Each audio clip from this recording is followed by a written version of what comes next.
also like to, from myself personally, first, please very much for your continued, ongoing support and help throughout the years. And as Hashem, we should continue over small and happier things to work together for Klal Yisrael. And also want to welcome you all here, as we've done in years past.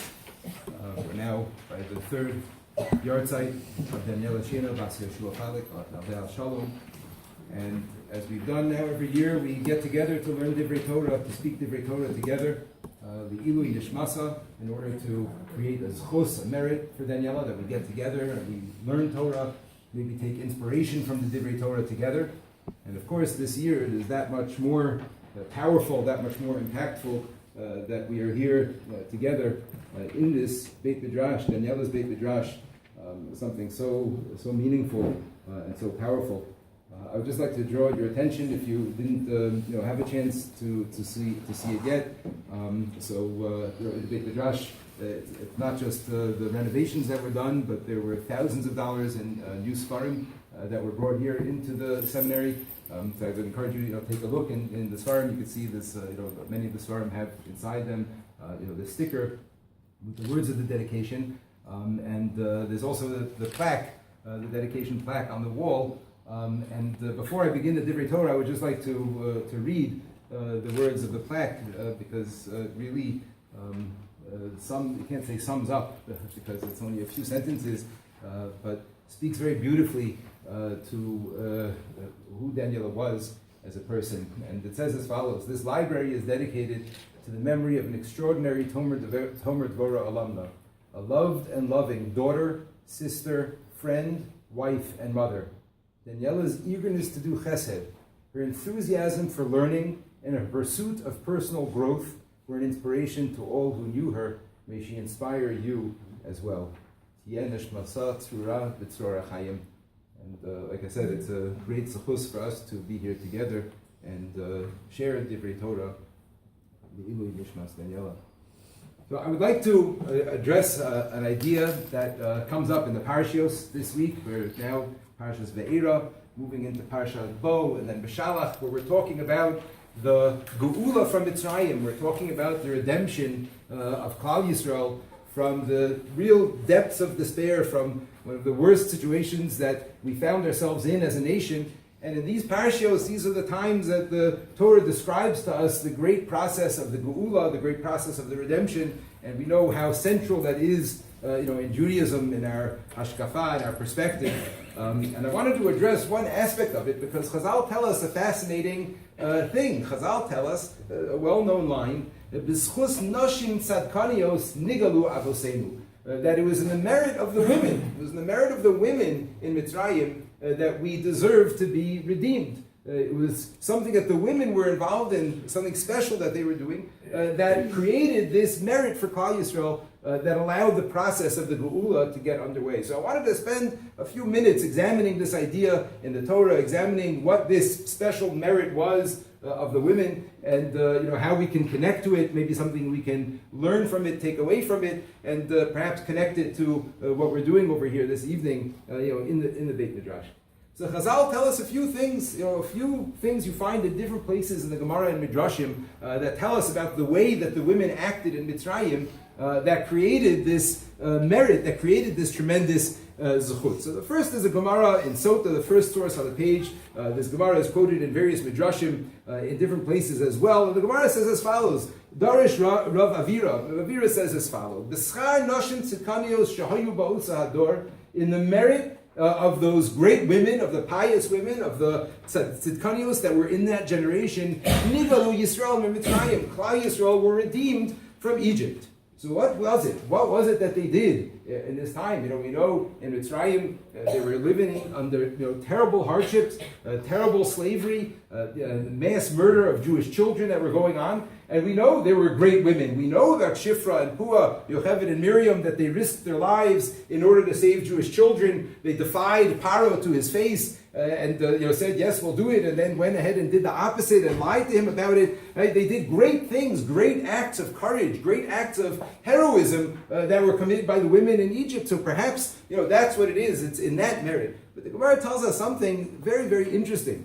Something that seems to be quite mundane, quite regular and everyday, and yet the Gemara tells us that this is what it was. And look what it says: "B'shasha holkos lishov mayim." Right, so the women, they were also enslaved. They were also in slavery, and Chazal tell us that the slavery was such that they avodas parach, that they crossed over the types of work. They would give back-breaking, difficult labor to the men, and they would give womanly work back-breaking labor to the women, and womanly work to the men. And this is what happened. And at the end of that day, at the end of a day of slavery, so now the women were going home and preparing food. So b'shasha holchos lishov mayim, they would go to draw water up from the well. HaKadosh Baruch Hu mezamin lehem dogim ketanim b'kadehem v'shovos mechza mayim u'mechza dogim. So when they would go out there, Hashem would prepare for them, would provide for them not just water in the well, but Hashem would make that there would be fish available that would be there. They would jump into the buckets. And what would happen? They would take home this bucket of fish from the well. Ubos v'shoftos shtei kederos. They would make 2 pots cooking now in their kitchen. Achas shel kamen v'achas shel dagim. 1 pot of hot water, 1 pot of fish. Umolichos leitzal baleim l'sada. And they would beautify themselves, and they would welcome their husbands home and feed them these meals, these nice meals, and create an atmosphere of shalom bayis. That's what the Gemara says. Right? So that's interesting, right? Again, we had acts of heroism, acts of courage that were being done in Mitzrayim, and the Gemara here focuses on something that seems to be quite mundane, something that seems quite unusual, that it would be in the merit of cooking their husbands a good dinner. That's what the merit of the Geula is. And we find more than this. We find another example of this, a similar example of this in a completely different context of the way the women conducted themselves in Mitzrayim.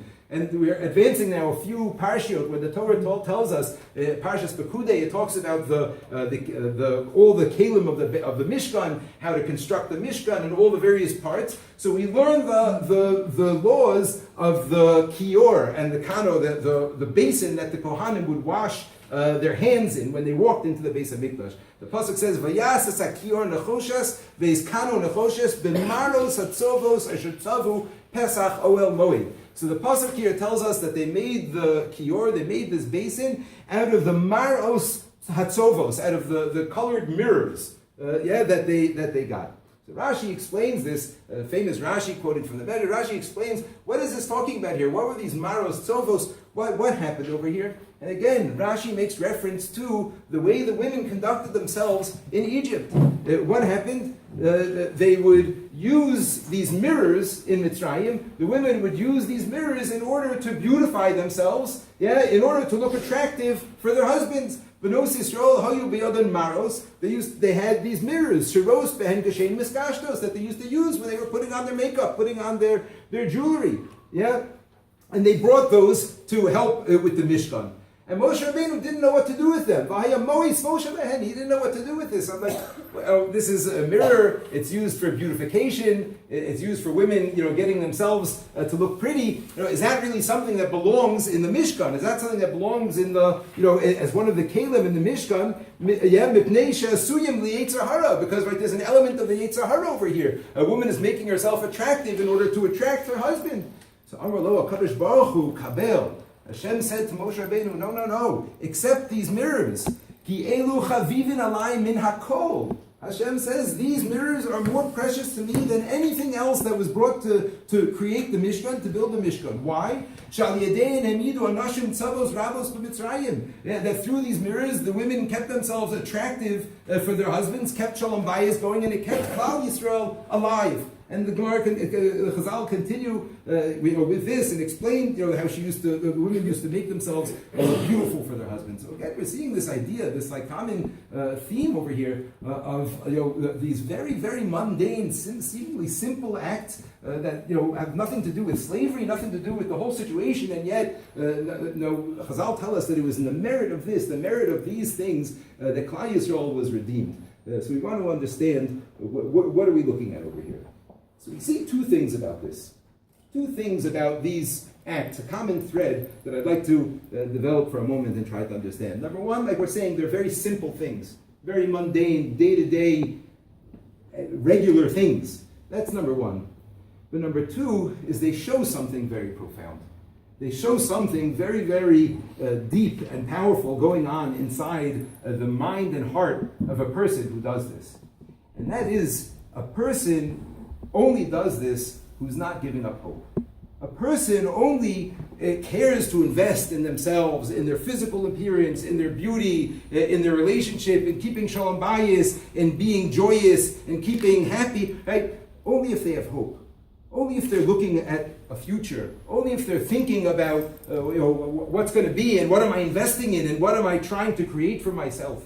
But a person who has no hope, a person who has yilush, a person who's given up on everything, so that person doesn't act in this way. That person is not, investing in their physical appearance, not investing in their relationships, in the same way. And it shows us something incredible. It shows us that in the depths of Mitzrayim, right, hundreds of years of slavery, generation after generation after generation, a woman whose mother was a slave, whose grandmother was a slave, right, who all she knew in her life was slavery, and yet the women did not lose hope. Right? In that depth of darkness, from that worst possible place to be, they were investing in beautifying themselves, investing in their shalom bayis, investing in their relationship as a sign of showing we believe, we have emunah. We believe that Hashem is going to bring us out like He said He will. We're not giving up hope. All is not lost. We're not giving in to despair. We're going to keep investing, keep ourselves going in the small things, the little things that are going to keep us going and show this incredible emunah in Hashem, this incredible hope in getting out. And we see this also, I remember hearing this from Dr. Gerald Schroeder many years ago. Dr. Schroeder from Esha Torah.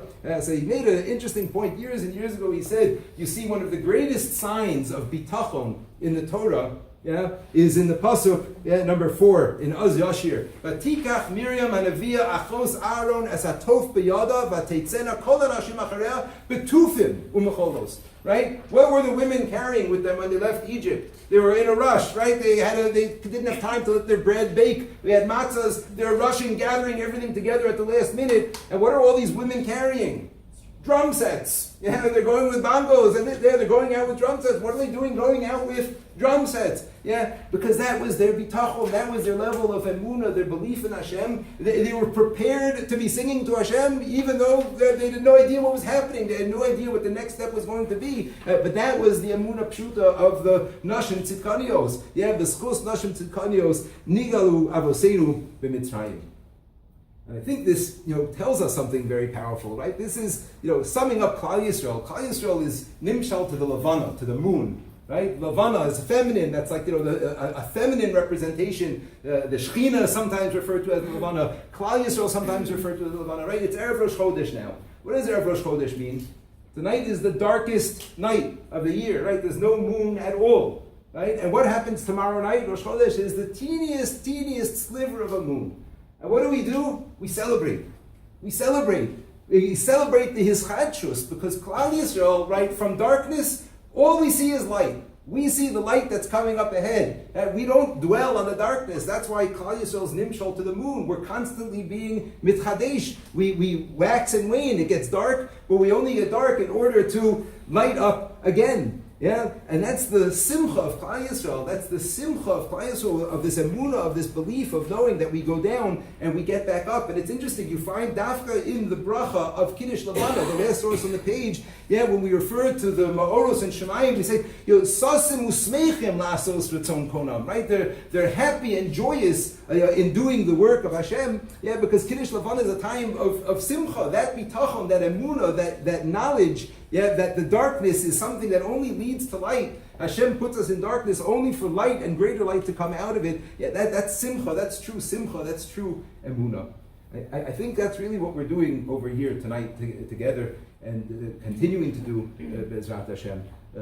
Taking something dark, taking something that we don't understand, that we can't understand and will never understand, but saying, Klal Yisrael looks forward. We look for the light. We look for the future. We look to see in this darkness, how are we going to make light from this? How are we going to create power and inspiration? How are we going to take something impossible to understand and channel that into growing and inspiration, and people here in this room learning Torah, and future years here learning Torah and growing? That's what Klal Yisrael does, right? It's not just any Rosh Chodesh now. It's Rosh Chodesh Shvat, right? This is when the light starts. Teves is the darkest month of the year. The winter solstice, it's the darkest, coldest time. And comes Shvat, and we have Tu B'Shvat coming, right? The first ray of light, just like Rosh Chodesh, telling us that even in the darkness, Klal Yisrael is always looking for the light. Klal Yisrael is looking to turn that darkness into something brighter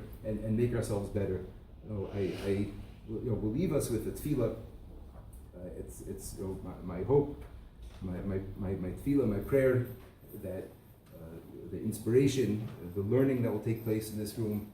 It's true, I heard it, a girl just said, she came in here and said to Rabbi Fix, it's like so nice, it makes me want to be in here, I want to be in here to learn. So it should continue filling in some of that darkness with light until Amir Hashem, the light grows and grows and overwhelms us. Amen.